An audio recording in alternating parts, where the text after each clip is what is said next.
Selamat pagi anak-anak. Bagaimana kabarnya? Tentunya kalian dalam keadaan sehat dan berbahagia selalu. Baiklah, pada pertemuan pada pagi hari ini kita akan melanjutkan bab 1 kelas 8 dengan tema masa pembabaran Dhamma. Namun sebelumnya Bapak ucapkan Namo Sang Adi Budaya, Namo Buddhaya. Baiklah, sebelum pertemuan pada pagi hari ini kita mulai, kita akan bersama-sama berdoa dengan membacakan doa nama Karagata secara bersama-sama ya.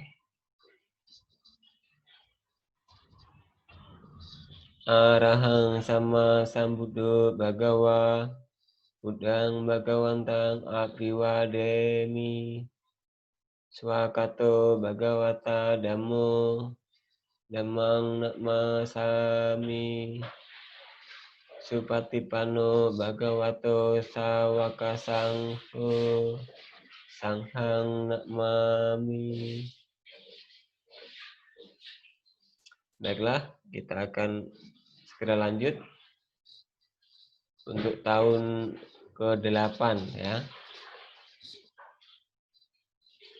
Pada tahun ke-8 ini, Buddha berdiam di hutan Besakala di dekat Sumsumaragiri. Buddha membabarkan khotbah kepada Bodhi Raja Kumara ya.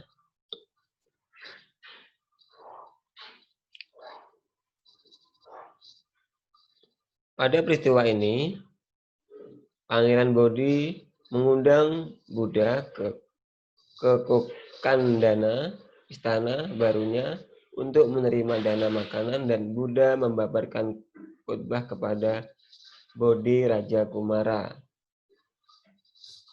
Kemudian ada disebutkan dalam Bodhi Raja Kumara Sutta ya. Kalian kalau buka Bodhi Raja Kumara Sutta, di situ dijelaskan ya.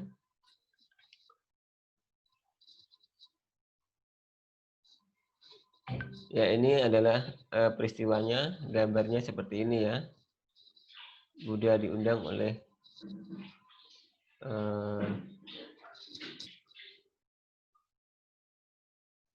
Bodhi Raja Kumara. Kita lanjut pertemuan ke-9.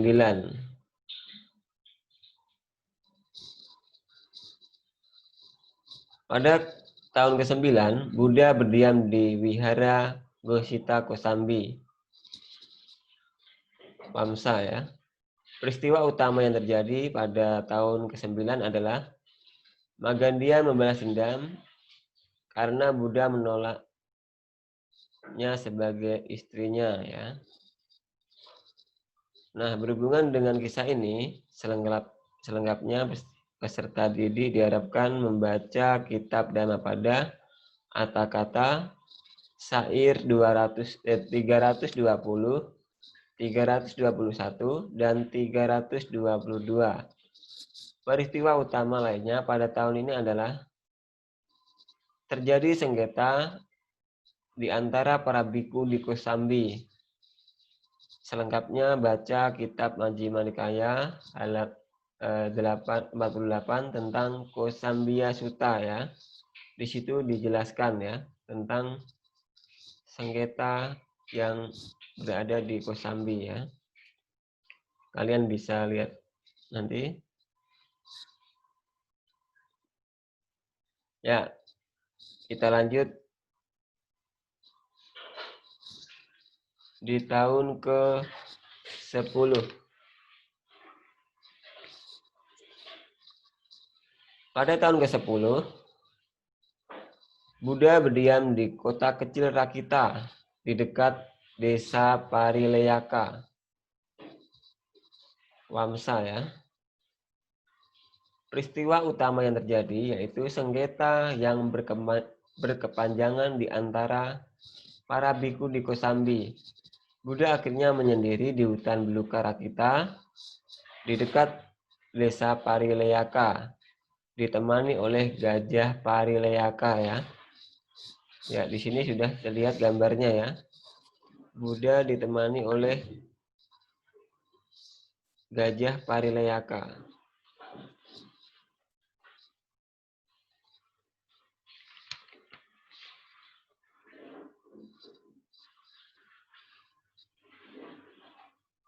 Kemudian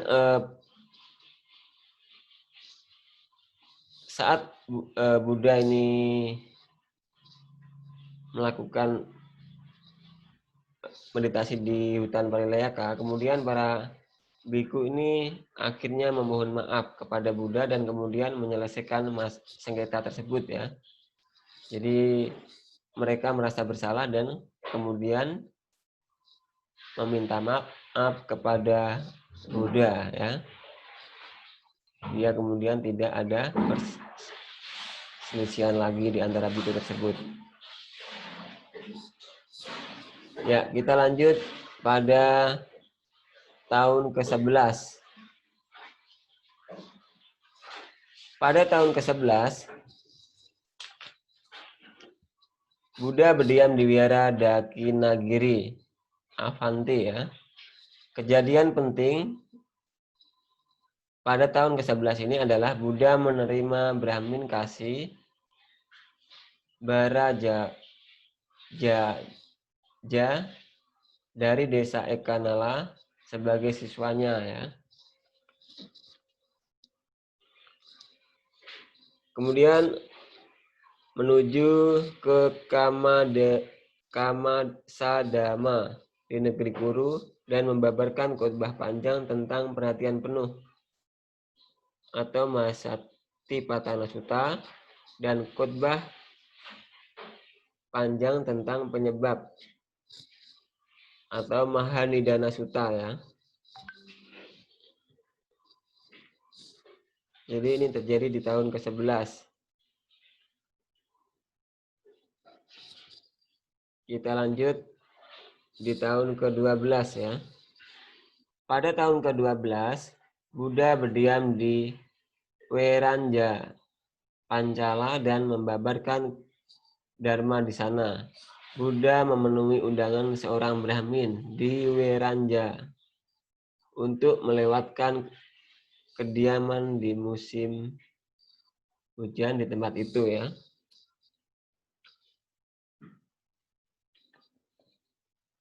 Pada waktu itu terjadi bencana kelaparan di sana. Akibatnya Buddha dan siswanya hanya memperoleh makanan mentah yang diberikan kepada kuda yang dipersembahkan oleh sekelompok pedagang kuda ya. Ya. Pada tahun ke-11 ini 12 ini Buddha hanya menerima makanan mentah ya yang seharusnya dikasihkan kepada kuda, dan Buddha mendapatkan persembahan dana makanan tersebut ya. Karena pada tahun ke-12 ini terjadi bencana kelaparan ya. Jadi banyak orang yang merasa kekurangan makanan ya. Akhirnya Buddha mendapat persembahan makanan mentah yang biasa diberikan kepada kuda ya. Kita lanjut ke tahun 13. Ini terjadi pada tahun 576 sebelum Masehi ya. Peristiwa penting yang terjadi adalah Buddha menerima orang-orang penting sebagai siswanya. Mereka beralih keyakinan dan menjadi siswa Buddha. Orang-orang itu adalah sang hartawan bernama Mendaka beserta istrinya yaitu Canda Paduma, putranya yaitu Dananjaya, menantunya Sumana Dewi, cucu putrinya yang berumur 7 tahun yaitu Wisaka, serta pembantunya yaitu Punya. Selain itu di Wesali Buddha juga menerima seorang panglima bernama Siha sebagai siswanya. Siha adalah pengikut Niganta Nataputa. Terakhir, Buddha membabarkan khotbah besar nasihat kepada Rahula yang disebut dengan Maharahula Sutta. Ya. Ini yang terjadi di tahun ke-13.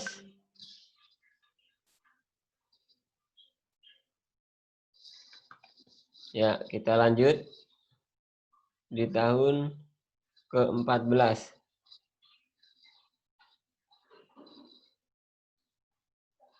Pada musim hujan, di tahun ke-14, Buddha ini berdiam di Jetawana, di Sawati Kosala.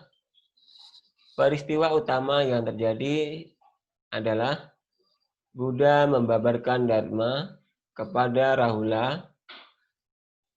Kemudian Rahula menerima penakdisan menjadi bhikkhu. Ya.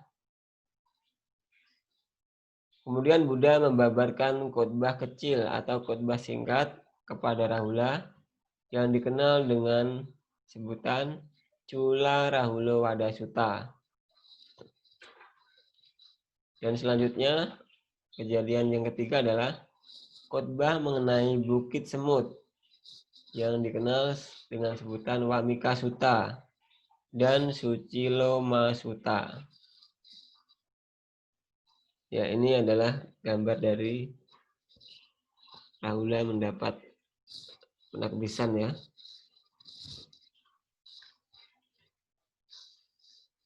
Ini terjadi pada tahun ke-14.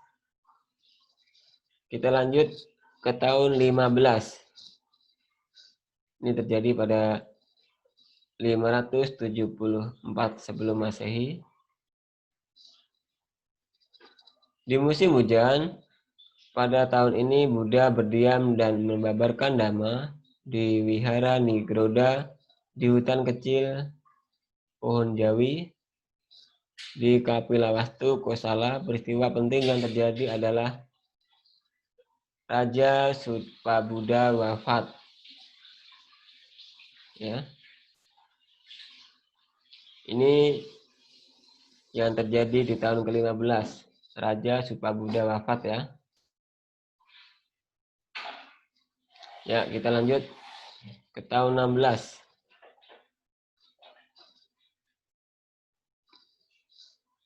Di tahun 16 ini, Buddha berdiam di Cetya Agalawa, kota Alawi, di antara Sawati atau Kosala dan Rajagaha, Magadha.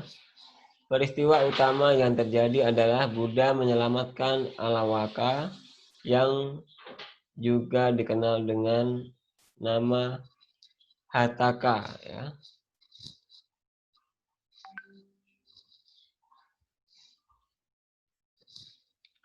Lanjut di tahun ke-17. Pada tahun ke-17 Buddha berdiam di wihara hutan bambu ya, Weluwana di dekat Rajagaha, Magadha. Peristiwa penting yang terjadi adalah Buddha mengajarkan Dhamma kepada ini tentang khotbah kemenangan yang dikenal dengan Wijaya Sutta. Yang kedua, khotbah nasihat kepada Sigala yang dikenal dengan sebutan Sigalo Wada Sutta ya.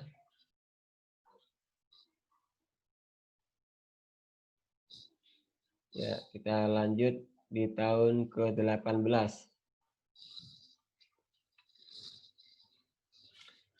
Di tahun ke-18 sampai 19 ya, kejadian yang terjadi adalah bertepatan dengan musim hujan. Pada tahun ini Buddha berdiam di Bukit Batu Cadas, Calika Pabata di Ceti. Peristiwa penting yang terjadi adalah Buddha memberikan khotbah kepada seorang gadis penenun beserta ayahnya di kota Alawi. Kemudian yang kedua, Buddha menerima Kukutamita, sang pemburu dan keluarganya yang sebagai pengikutnya. Ya. Ini yang terjadi di tahun 18 sampai 19 ya.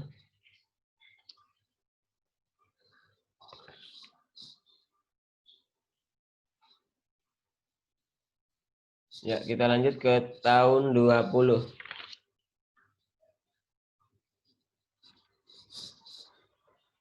Pada tahun ke-20, di musim hujan, Buddha berdiam di Weluwana dekat Rajagaha, Magadha.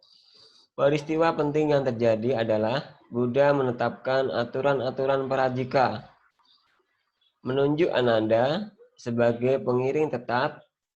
Pertemuan pertama dengan Jiwaka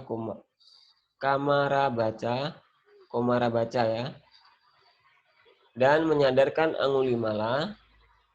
Buddha dituduh atas pembunuhan Sundari.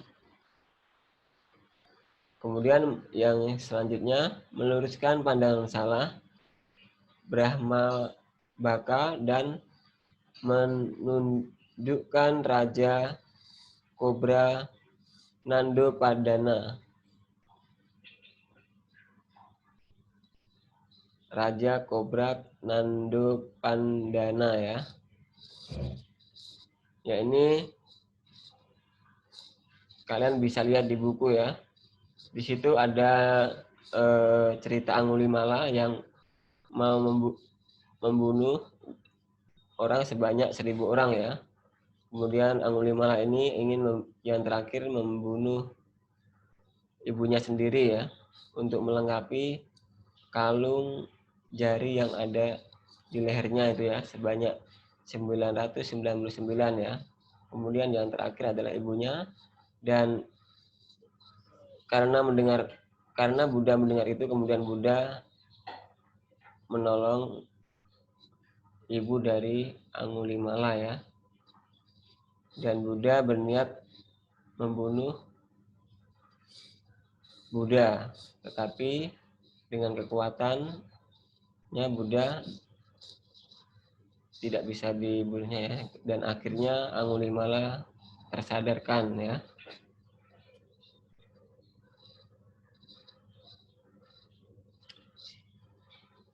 Di situ banyak cerita lagi ya, ada cerita tentang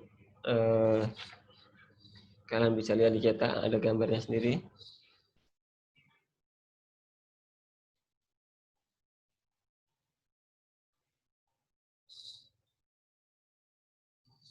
Ya, kita lanjut di tahun ke-21 sampai ke-44 ya. Pada tahun ke-21 hingga ke-44 di musim hujan, Buddha berdiam di Wihara Jetawana dan Wihara Ubarama di Sawati, Kosala ya. Pada tahun ini terjadi peristiwa utama, yaitu satu kisah mengenai Raja Pukusati dari Gandhara. Yang kedua adalah Buddha membabarkan khotbah kepada Ambata yang dikenal dengan Ambata Sutta di desa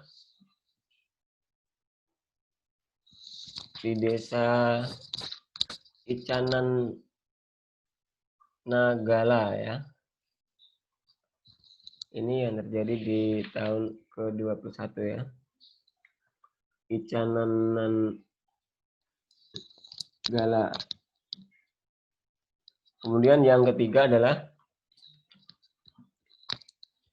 penyerahan Wihara Puba sebagai dana ya. Ini Buddha diberikan Wihara Puba untuk diberikan kepada Buddha ya. Kemudian peristiwa keempat yang terjadi adalah wafatnya Raja Bimbisara ya. Yang selanjutnya, yang kelima, Biku Dewadatta berusaha membunuh Buddha dengan cara yang kejam ya. Antara lain menggulingkan batu besar dari bukit dan membuat mabuk gajah Nalagiri. yang dijinakkan oleh Buddha, ya, kalian bisa melihat dicetak halaman 21 ya, di buku halaman 21 ya. Di situ terlihat Dewadatta ingin menggulingkan batu besar ya, namun gagal ya karena kekuatan cinta kasih Buddha.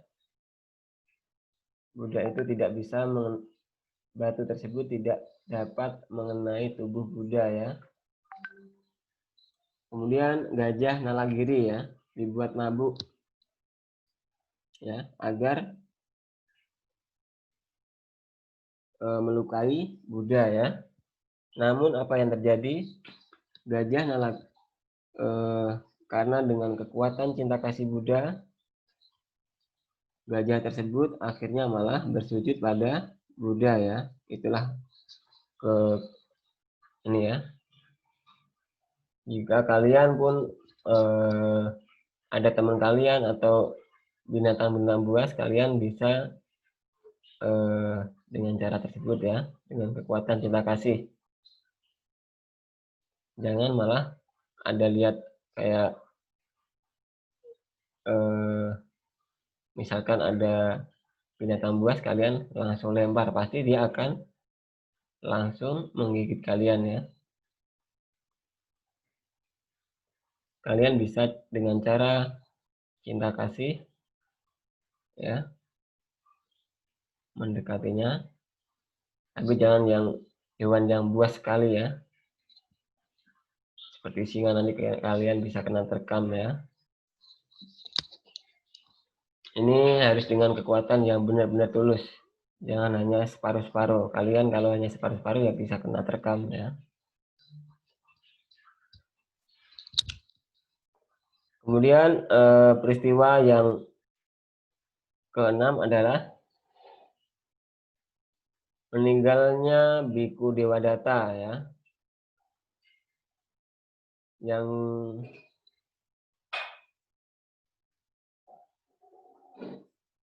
itu yang ke-8 ya, coba ulang ya.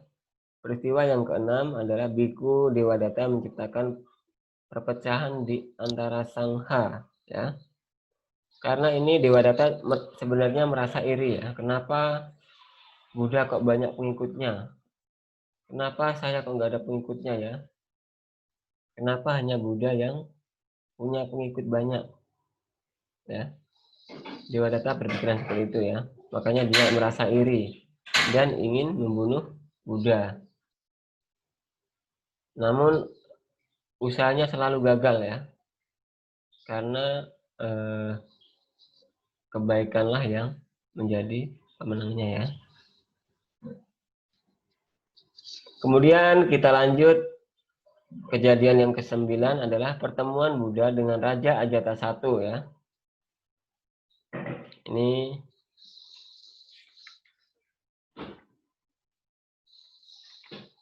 yang terjadi adalah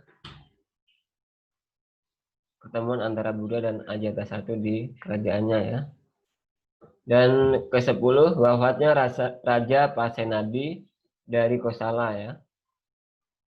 Dan yang ke-11 Buddha membabarkan khotbah mengenai pertanyaan Saka atau Panha Sutta ya. Ya, kita lanjut di tahun ke-45. Pada tahun ini, Buddha berdiam di desa Belua.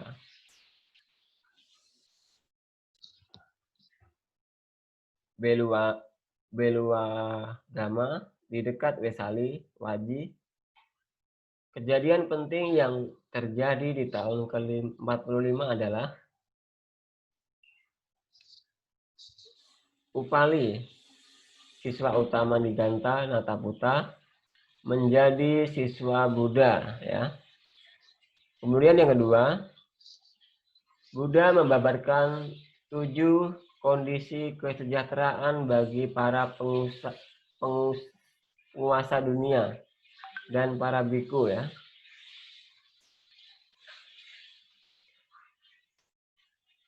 Kemudian yang ketiga, kejadiannya yang ketiga adalah menyampaikan khotbah cermin dharma ya.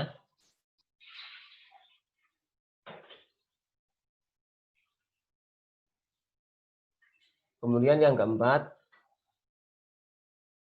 menerima hutan mangga dari Ambapali. Kejadian yang kelima adalah wafatnya Sariputta dan Moggallana ya. Ya ini adalah wafatnya Sariputta dan Moggallana.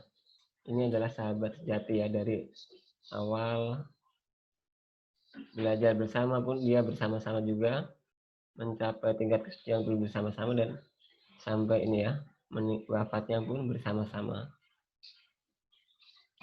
Kemudian kejadian yang keenam di tahun ke-45 adalah Buddha sakit keras ya.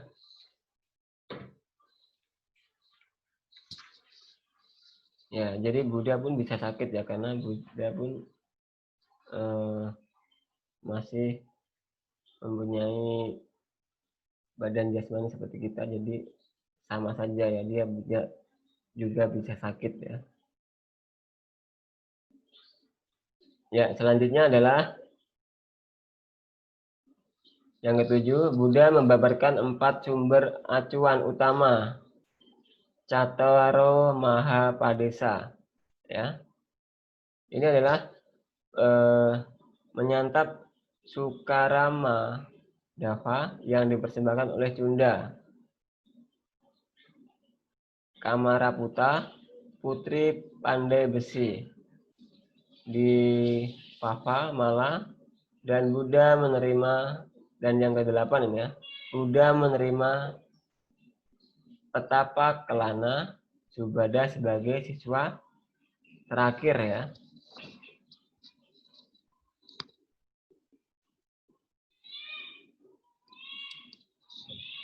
Ya, ini adalah ke-8 peristiwa yang terjadi di tahun ke-45 ya. Jadi kalian nanti bisa pelajari, bisa ulang video-video ini. Jika ada yang kalian belum jelas, kalian bisa baca juga di sumber-sumber lainnya. Seperti di suta-suta tersebut, kalian bisa baca kembali ya. Bisa